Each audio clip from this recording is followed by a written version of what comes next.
La question courante est de savoir comment être délivré de sa vie propre. En nous basant sur notre expérience personnelle, nous dirons que la délivrance dont nous nous occupons en cet instant comprend 3 phases et en même temps 3 facteurs.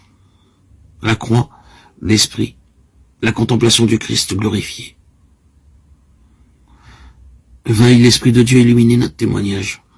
Sur la croix, le Christ s'offrit en sacrifice pour le péché du monde. Il y a là un acte de substitution, d'amour, de pardon.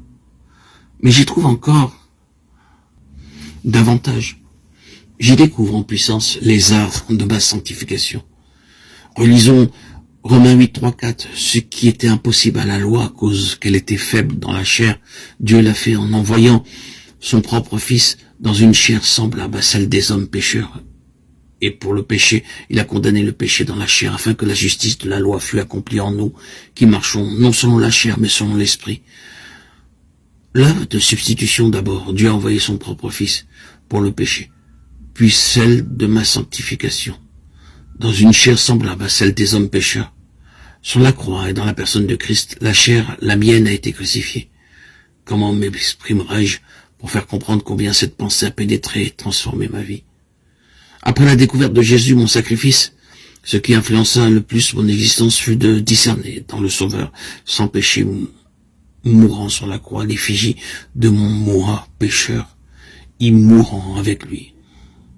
Voici à peu près ce que furent mes pensées, pour autant que je puisse rendre la profonde impression reçue. Alors, Dieu a cloué au bois la ressemblance de mon moi pécheur. La croix est symbole de dégradation, d'infamie, maudit et quiconque est pendu au bois.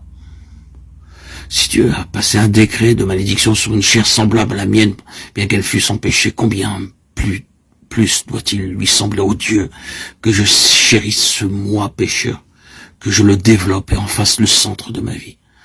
Oh, croix bénie, au pied de la croix de mon Sauveur, je compris que Christ et moi, nous sommes un. En lui, je suis pendu au bois.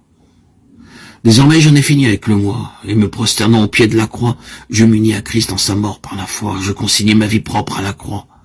Ce fut comme si je prenais le moi avec ses ambitions, ses désirs, ses aspirations vers la perfection, sa corruption, sa versatilité, son esprit de critique, son manque de charité, et que je l'y clouais vraiment.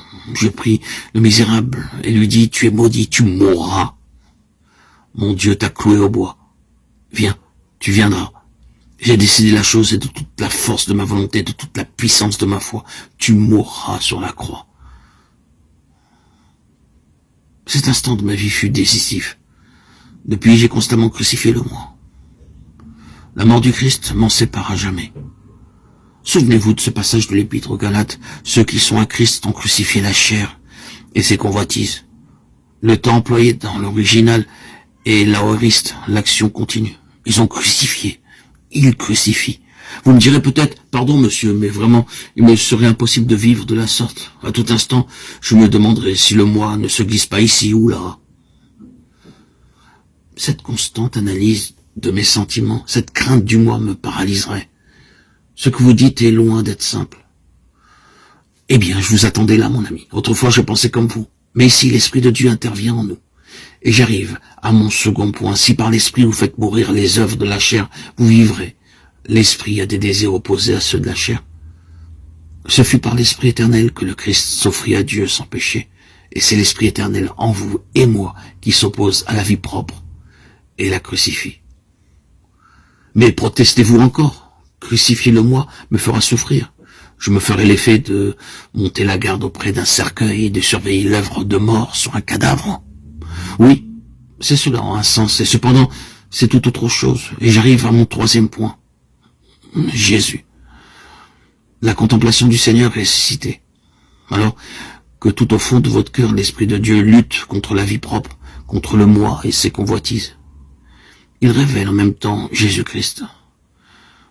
Le Seigneur vous est tout proche, il vous devient une réalité. Le Saint-Esprit conduit les regards sur Jésus, de sorte que vous ne pensez pas à l'Esprit, et c'est à peine si vous pensez au moi, mais votre cœur, votre pensée sont remplis du Seigneur.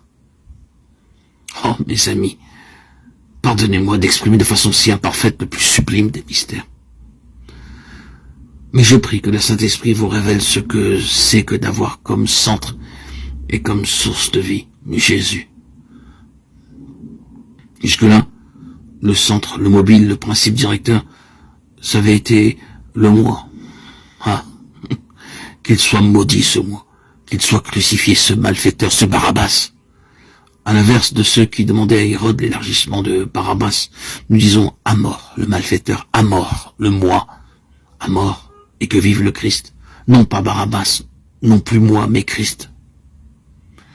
Que le Seigneur illumine ses pensées dans vos cœurs pour l'amour de son nom.